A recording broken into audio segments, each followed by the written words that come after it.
can even see it manifesting itself into the Christian churches. Unfortunately. You can see it by the artwork that's displayed. You can see it by the occult symbolisms that's in those churches. You can see it by the headquarters of those churches, and you can see the false gospel being taught, where this false gospel will create a mega church and kick out the actual real Christians. You're watching the Christian Channel. Jesus is Lord of the airwaves. New from Pastor Brian Houston, money. There's not one person in this building who doesn't need more money. And if you say, well, I don't need more money, then I would say you have a very poor outlook on life. You'll learn why you need more money. Because money is a tool that can accomplish phenomenal things. What money can do in your hand is bless, it can help, it can build, it can increase, it can bring vision, it can strengthen. You'll learn how to get more money, and you'll learn how to have wealth without having a love for money. Poor does not have to be permanent. All the answers here, you say, well, how do you know that? Because why would the scripture say, let the poor say, I am rich? If it wasn't the will of God to break the power of poverty over people's life. Somebody said, oh, I didn't come here because I want to hear about money. I came here because I need some peace. Well, honey, you need some money. Y'all better obey the prophet, and you will reap the prophet's reward. My prophet is rich, and I'm going to be rich too. Money! Come on to me! I found me a picture. This is my first billion, and I speak to it. Do y'all hear what I'm saying? I want to talk to you about the relationship between money and peace. Because I've heard people say, it's not about money, it's about peace, and it's about joy, and it's about love. It's about money. And what are they waiting for? They're actually teaching the Christians to accept the Antichrist when he were to walk on the stage, just like every religion is waiting for their Messiah. And they all fit in the exact same line as the Christians, the fake Christian churches' Messiah that's coming along, where they get out of the actual literal word of the Bible, and they translate themselves into a false translation of the Bible, or they don't even discuss whole books like Revelations and what it means, and say, well, the Bible's very vague. That's right. I mean, down to the very extent, as we were talking yesterday in the car, that we have ministers, huge ministers, and I'll let you, speak on particular names, but huge ministers that are actually saying that they're seeing are communicating with particular angels that have particular names that are really just demonic spirits that they're communicating with. Now, you know what I'm talking about right now. I'm leaving the door open for you to communicate these things to everybody. I'll give an example, because we have so many examples, right. And this is something the Lord showed me after he was showing the total control of our CIA and Mossad and the secret societies, and now our government and our governors. That's we're at that level now. You have to more or less swear allegiance to something other than Jesus to get into these positions. Right. But then he took it further and said, okay, now let me show you the infiltration into our churches. Now, there's many books that write about the infiltration. There's, Madame Blavatsky has written about it. There's Morals and Dogma have some references to it.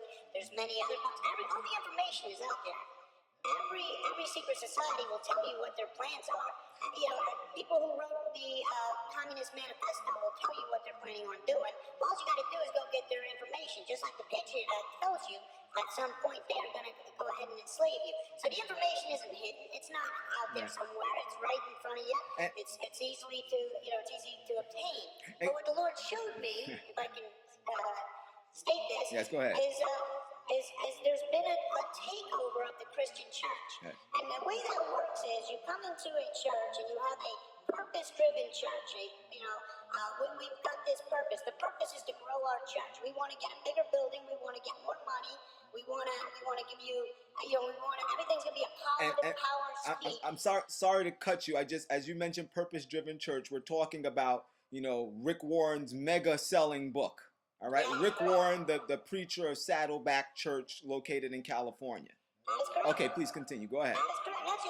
I just want to make sure that I just want to make it clear who we're talking about and what we're talking about, so people know what to avoid and whom to avoid. Well, and when the initial transformation and takeover of the churches first started, it was very subtle and very quiet, and they snuck in through the back door. And basically, these are wizards and witches. That's what they are.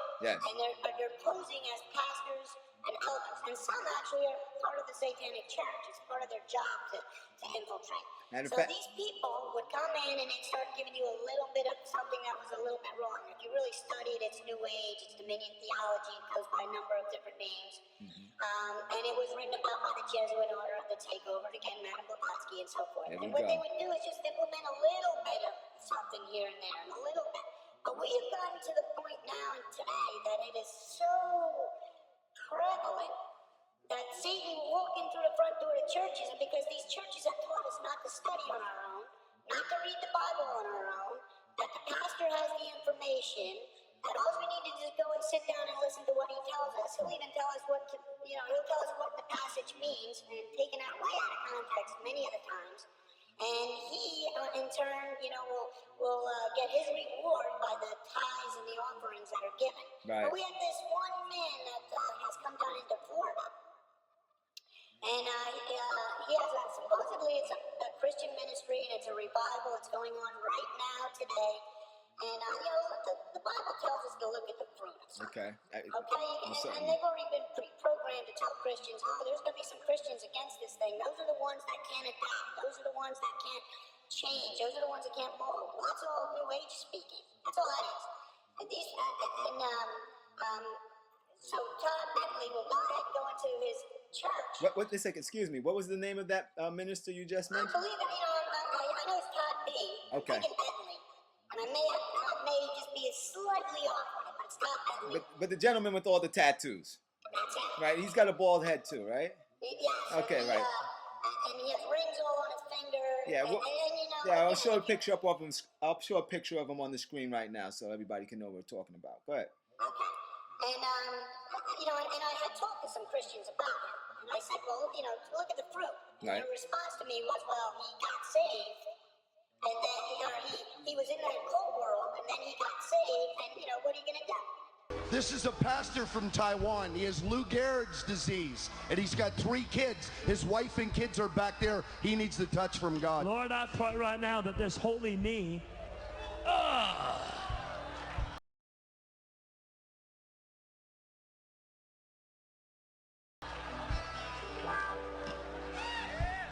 Is anybody here from Atlanta? Have you ever heard of a program in Atlanta called The Regular Guys? Yeah, well, I was on there this morning. All they wanted to talk about is why I knee people and slap people in the face and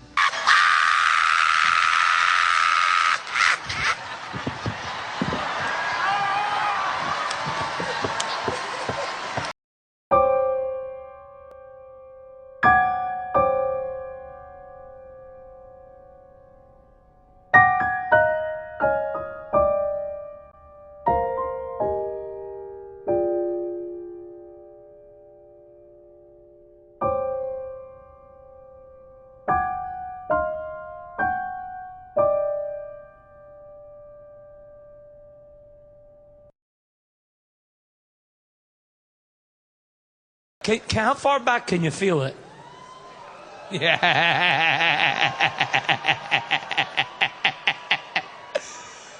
Oh, hey, Peter, Stephen, bring me the computer. People are watching right now on the internet. You want some?